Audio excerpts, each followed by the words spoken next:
Halo semua, perkenalkan nama saya Andrian Firmana Serbati dengan NIM 210306080. Saya dari Fakultas Pertanian, Prodi Peternakan. Saya dari kelas PTNB.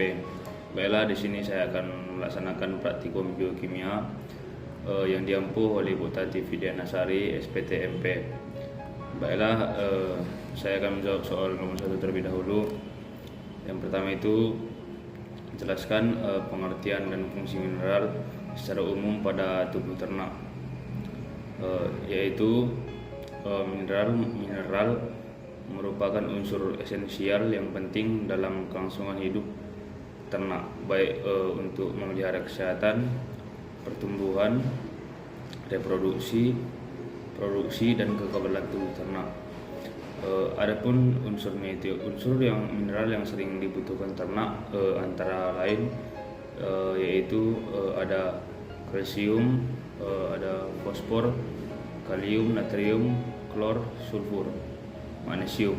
Fungsi mineral pada tubuh ternak yang pertama itu untuk membentuk bagian dari kerangka gigi dan hemoglobin. Yang kedua, mineral berperan dalam pembentukan jaringan, tulang, dan urat. Yang ketiga, mempertahankan keasaman yang tepat dari getah pencernaan. Yang keempat itu membantu proses penyerapan zat-zat makanan. Dan yang kelima, mineral yang diberikan melalui pakan berperan untuk menggantikan mineral dalam tubuh yang hilang dan memelihara kesehatan. Yang keenam itu mempertahankan tekanan osmotik seluler. Selanjutnya, soal nomor 2, jelaskan fungsi mineral makro dan mikro pada ternak. Mineral makro memiliki beberapa jenis, diantaranya ada kalsium yang berfungsi sebagai pembentukan tulang dan gigi, pembukaan darah, serta kontraksi urat daging. Fosfor berfungsi sebagai pembentukan tulang dan gigi serta metabolisme energi. Natrium yang berfungsi sebagai keseimbangan asam, basa, osmoregulasi, serta transmisi saraf. Selanjutnya, kalium berfungsi sebagai keseimbangan asam basa, osmoregulasi, sekresi cairan atau gastrik. Klor berfungsi sebagai keseimbangan asam basa, osmoregulasi, eksitasi saraf dan otot, aktivator enzim. Magnesium berfungsi sebagai pembentukan tulang serta aktivator enzim untuk metabolisme karbohidrat dan lipid. Mangan berfungsi sebagai aktivator enzim, pembentukan tulang serta pertumbuhannya. Sedangkan mineral mikro juga memiliki beberapa jenis, diantaranya ada zinc berfungsi sebagai komponen dan aktivator enzim serta penyembuhan luka. Ada ferrum berfungsi sebagai pembentukan hemoglobin serta bagian dari sekresi enzim. Selanjutnya ada kuprum, itu berfungsi sebagai pembentukan hemoglobin, pigmen, dan koenzim. Lodin berfungsi sebagai konstituen hormon tiroid dan pembentukan hormon tiroksin. Sulfur berfungsi sebagai sintesis protein, mikroba otot, dan asam lemak. Selanjutnya, kobalt berfungsi sebagai bagian dari vitamin B12 untuk pertumbuhan mikroba dan mikroba rumen. Selanjutnya ada fluorida berfungsi sebagai esensial untuk hewan-hewan laboratorium. Selanjutnya, selenium berfungsi sebagai metaloenzim dari enzim glutathione peroksidase yang berfungsi untuk menghilangkan H2O2 dan berasosiasi dengan vitamin E serta sebagai sistem imunitas. Selanjutnya, molybdenum bagian dari enzim sulfite oksidasi yang berfungsi untuk oksidasi sulfite. Soal selanjutnya, jelaskan pengertian dari vitamin. Vitamin adalah negeri yang esensial serta substansi organik yang dibutuhkan oleh ternak dalam jumlah yang sangat sedikit, berguna untuk mengatur berbagai proses dalam tubuh agar berjalan normal, termasuk kesehatan, pertumbuhan, produksi, reproduksi, dan kesehatan tubuh. Selanjutnya, jelaskan sifat-sifat umum dari vitamin. Berdasarkan kelarutannya, vitamin dibedakan menjadi dua, yaitu vitamin larut dalam lemak, itu vitamin A, vitamin D, vitamin E, dan vitamin K, yang memiliki sifat terdiri dari unsur C, H, dan O, mempunyai bentuk provitamin yang bisa diubah menjadi vitamin dalam tubuh. Contohnya provitamin A dan provitamin B. Tidak terdapat semua jaringan. Vitamin umumnya berasal dari jaringan tanaman kecuali vitamin C dan vitamin D. Terdapat jaringan hewan.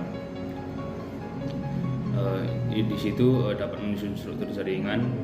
Yang kedua, diserap bersama lemak. Vitamin yang larut dalam lemak diserap pada deposit lemak, dan penyimpanannya akan meningkat dengan meningkatnya konsumsi vitamin larut di dalam lemak.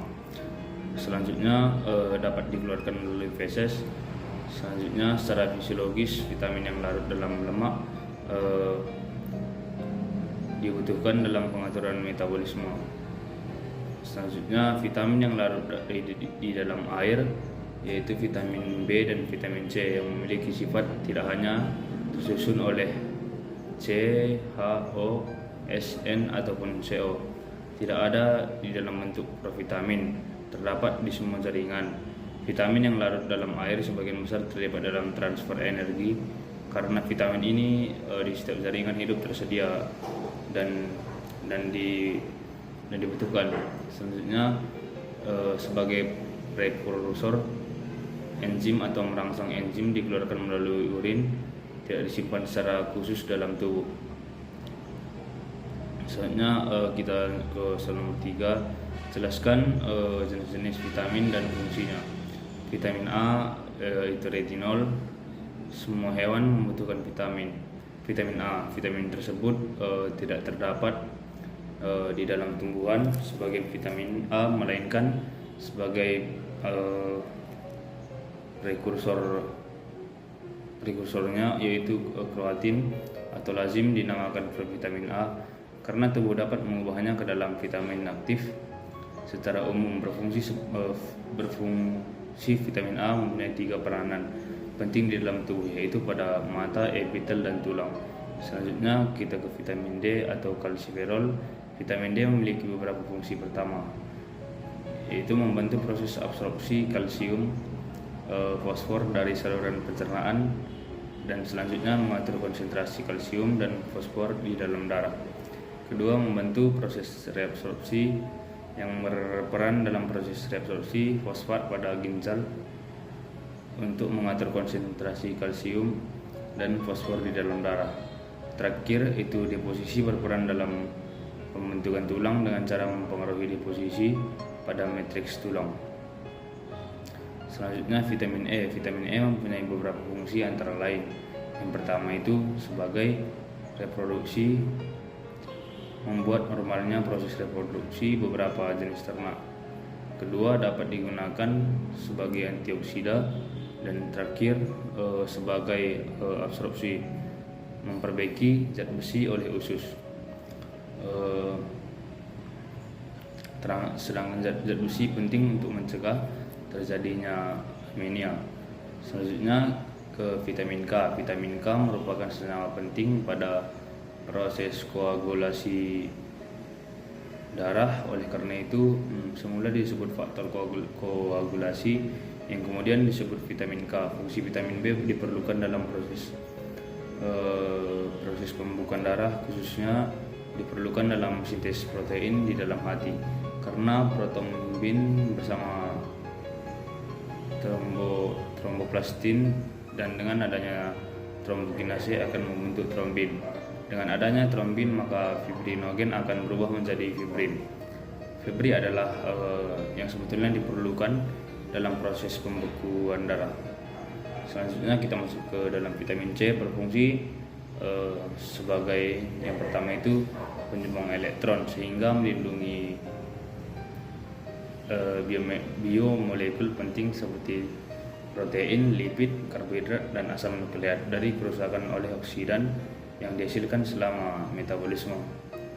Kedua, sebagai katalis dalam reaksi-reaksi kimia yang terjadi di dalam tubuh hewan, sehingga apabila katalis ini tidak tercukupi, seperti pada kondisi defisiensi, maka fungsi normal tubuh akan terganggu.